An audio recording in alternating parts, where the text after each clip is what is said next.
কাতারের আমিরের প্রতি আমি আমার কৃতজ্ঞতা জানাচ্ছি যে তারা একেবারেই কোনো পারিশ্রমিক না, অর্থাৎ যেটাকে আমরা বলি রেন্ট না নিয়ে তারা এই অ্যাম্বুলেন্সটি দিয়েছেন এবং খুব দ্রুতভাবে দিয়েছেন। আমি ধন্যবাদ জানাই ব্রিটিশ সরকারকে যে তারা সেখানে তারকে যাওয়ার ব্যাপারটা নিশ্চিত করেছেন এবং সেখানে আমাদের যারা আছেন আমাদের ভারপ্রাপ্ত চেয়ারম্যান তারেক রহমান সাহেব সহ তারা সেখানে তার চিকিৎসার ব্যবস্থা শুরু করেছেন।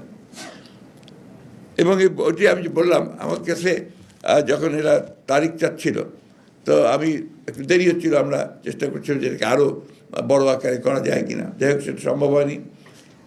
তো তারিখটা ঠিক হলো এমন দিনে যে তারিখে তার একদিন আগে গতকাল ম্যাডাম লন্ডনে গিয়ে পৌঁছেছেন তার চিকিৎসার জন্য মুক্ত অবস্থায়। এর চেয়ে বড় প্রাপ্তি ওদের আর কি আছে?